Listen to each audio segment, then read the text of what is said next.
Buen día, bienvenidos a nuestro podcast. Mi nombre es Paula Contreras y junto a mis compañeros David Márquez y Valentina Peña hablaremos sobre el derecho fundamental, la libertad de cultos, principalmente enfocándonos en la sentencia C-350 de 1994, en la cual la Corte Constitucional explica que la invocación a la protección de Dios, que se hace en el preámbulo de la Constitución, tiene un carácter general y no referido a una iglesia en particular. Esto implica entonces que en el ordenamiento constitucional colombiano hay una separación entre el Estado y las iglesias porque el Estado es laico. Respecto a esto, ¿qué nos puedes decir, David? Sí, como tú lo dices, esta sentencia nos habla de la separación que debe existir entre las iglesias y el Estado. Para esto, la Corte Constitucional nos habla de 5 relaciones que existen en diferentes estados del mundo. La primera son los estados confesionales sin tolerancia religiosa. Segunda, los estados confesionales con tolerancia a otras creencias. Tercera, estados de orientación confesional o protección a una determinada creencia. Cuarta, los estados laicos o con plena libertad. Y finalmente, los estados que reconocen el ateísmo como una nueva religión oficial. Colombia en 1991 deja de ser un estado católico y se convierte en un estado laico. Algunos motivos fueron que en la Constitución de 1886 se le da especial protección a la religión mayoritaria en el país. En este caso ya sabemos que es la católica.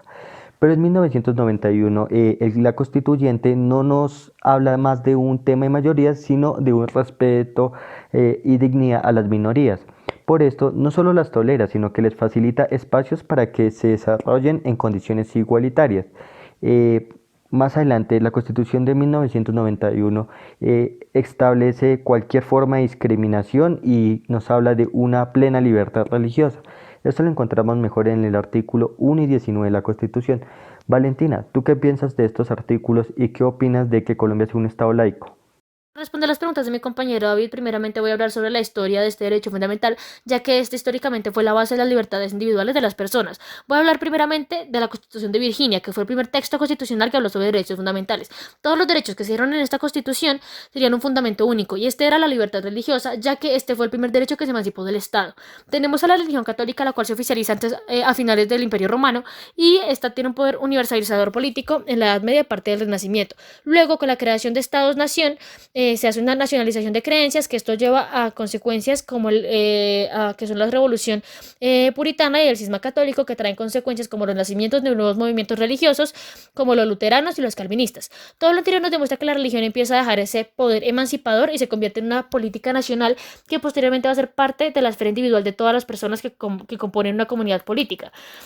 Mi conclusión de todo esto es que podemos notar que la libertad de cultos o la libertad religiosa ha sido siempre muy importante para el establecimiento de libertades individuales de todas las personas dentro de esta sociedad, ya que claramente esta es la base de estas libertades individuales. Por ello, en mi opinión, es muy importante que nuestro Estado social de derecho esto siga vigente y sea defendido en este caso por la Corte Constitucional, ya que a mi parecer un Estado laico es el claro ejemplo de una libertad individual para todas las personas dentro de este territorio nacional, y está más que explícito en la Carta Política que estas libertades individuales son sumamente importantes en nuestro Estado social de derecho, y esto se ve claramente en el artículo primero de la Constitución de Colombia y en el artículo 19 de la misma, ya que se establece la importancia no solo de los derechos individuales de las personas, sino en este caso el más importante, el derecho individual el derecho a la libertad de culto que tiene cada individuo dentro de esta sociedad. Concuerdo. De hecho, la Corte Constitucional, en relación con lo que dijo David, establece que mientras que la Constitución del 86 garantizaba la libertad de cultos, pero subordinándola a la conformidad del culto respectivo a la moral cristiana y en todo caso sometiendo su ejercicio a las leyes, el constituyente de 1991, por el contrario, optó por liberalizar la libertad de culto sin consagrar límites constitucionales expresos a su ejercicio.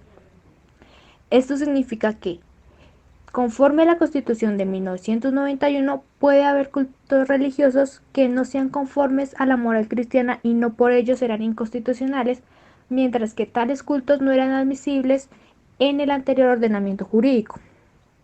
Bueno, y para finalizar, me gustaría hacer un aporte referente a los días festivos que tienen el carácter de religioso para la religión católica, los cuales, según la Corte, obedecen una larga tradición cultural que tiene esa religión como la mayoritaria del país, y no resulta contrario a la libertad religiosa y de cultos que el legislador, al diseñar el calendario laboral y los días de descanso, haya escogido para ello días referentes a ese culto religioso en específico, ya que ese señalamiento se encuentra dentro de la órbita de las competencias del legislador y no significa una obligación para ningún colombiano de practicar esas profesiones de la fe o de no practicarlas.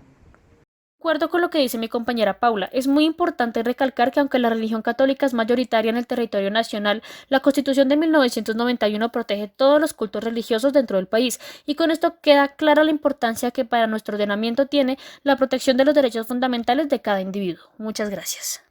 Bueno, eso es todo. Gracias por la atención. Que tengan un buen día.